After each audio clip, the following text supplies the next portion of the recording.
Hello everyone. My topic of presentation is schematic trigger circuits. Basically, schematic trigger circuit is used to convert any irregular shape waveform into a square wave. So that is why it is also called a squaring circuit. It is basically a inverting comparator with positive feedback. Now let's see the circuit diagram. Over here you can see that a input is provided at the inverting terminal. So that is why it is called the inverting comparator.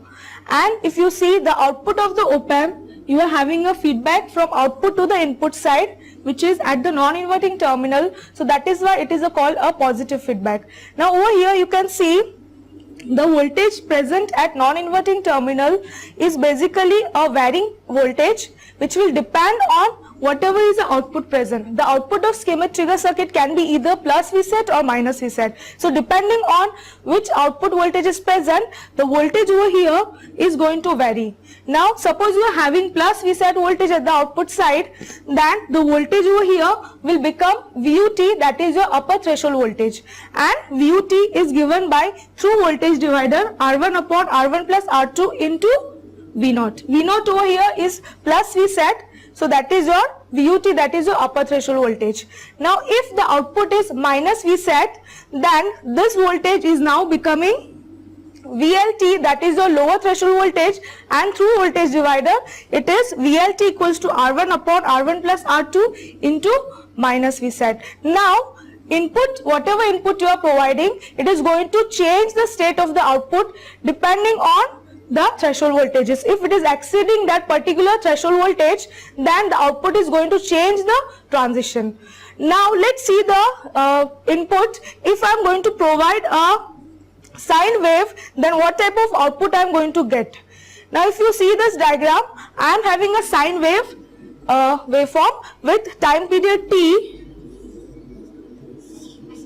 and I am considering the upper threshold and lower threshold voltage having the same polarity, having the same value with different polarity, right? So VUT and VLT are less than the peak values of the sine wave. Now if you consider output, what will be the output that you are going to get? If you see this region over here, in this region, when the input, you are going to compare the input voltage with the voltage present over here. Okay, now I am considering initially the output over here is plus Vset. So obviously the input, I have already told you that this voltage will be your upper threshold voltage. So the comparison is going to take place between input and upper threshold voltage, right? So now in this region, the comparison is going to take place between input voltage and the upper threshold voltage. Now if you see in this region, the input voltage is less than the upper threshold voltage, right? So if you consider VID is nothing but your differential input voltage, and is given by V1 minus V2. Okay, V1 over here is a voltage at the non-inverting terminal. So in our case it is right now VUT, right? And V2 is your input signal, so it is minus Vin, right? Now over here in this region, the input is smaller than VUT, so obviously this VID will be some positive value, right? So once your VID is a positive value, then output is going to become plus Vset. So now if you plot the diagram, your output will be equals to plus Vset in this particular region when input is smaller than your upper threshold voltage. Now at this instant when input is crossing your upper threshold voltage or slightly becoming more than the upper threshold voltage, then what will happen? This VID will become negative value. So immediately your output will switch from plus Vset to minus Vset value.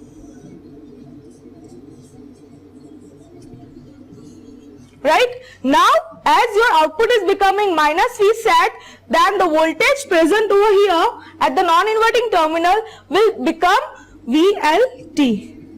Right? So now the comparison is going to take place between input and the lower threshold voltage. Right? So now if you see after this point, when in this whole region up to here, the comparison of input is going to take place with the VLT, that is your lower threshold voltage, right? So in this case, if you do the comparison, the output will be how much? It will remain at minus Vset, right? Because in this whole region your input is more than your lower threshold voltage, so that is why output is going to remain at minus Vset. Now the point when the input is crossing or becoming less than this minus threshold voltage, so what will happen? Your VID will become positive, right? So immediately at this point the output will become plus Vset.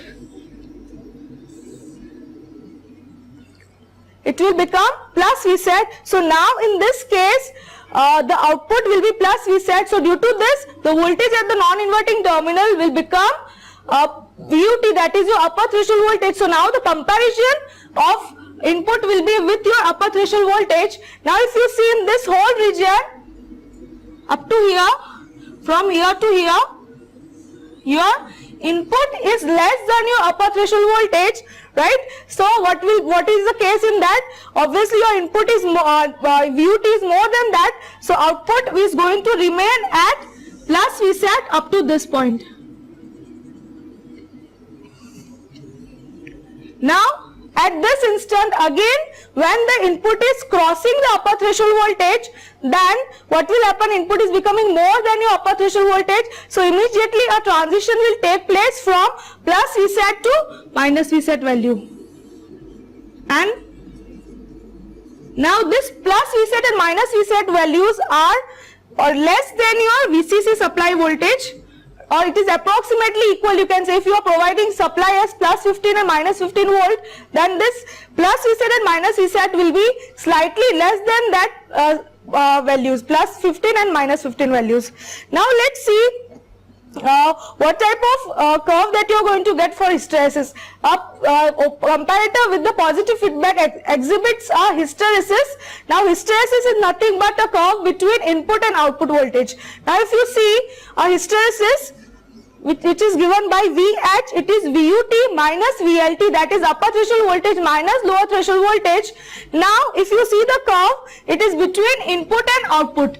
So what you can see in this curve, that if the input is exceeding the upper threshold voltage, then there is a sharp transition from plus Vset to minus Vset, and if the input is becoming less than your lower threshold voltage, then a transition from minus Vset to plus Vset is occurring. So this is my minus Vset value and this is my plus Vset value. Right? So this is how the hysteresis is exhibited in the case of positive feedback comparator in Schmitt trigger circuit. Now let's see what are the advantages that you can get with the Schmitt trigger circuit. The first and important characteristic is it can convert any irregular shape waveform to a square wave. So if you are having a noise which is there in the input side, and if I keep my threshold voltages higher than the amplitude of the noise, then I can eliminate any false transition which is occurring at the output side. So you can eliminate any false transition which is occurring due to noise if you are using a Schmitt trigger circuit. Second and most important advantage of Schmitt trigger is if you want to change the duty cycle, then you can change the duty cycle through changing the threshold voltages, that is VUT and VLT. By changing this upper threshold and lower threshold voltage, you can change the duty cycle of the square wave that you are going to get, right? And the other important thing is, due to the positive feedback, you are having a speed of response to be very high as compared to your open loop configuration. So I think this is very important advantage of Schmitt trigger circuits. And let me summarize what I have covered in this topic. The Schmitt trigger is basically a squaring circuit. You are going to get a square wave with the output square wave, and the input is as any irregular shape waveform, and it is a inverting configuration with positive feedback, and it is having lots of advantages that I have already discussed. So this is all about Schmitt trigger circuit. So I will cover the remaining topics in the subsequent lectures. Thank you.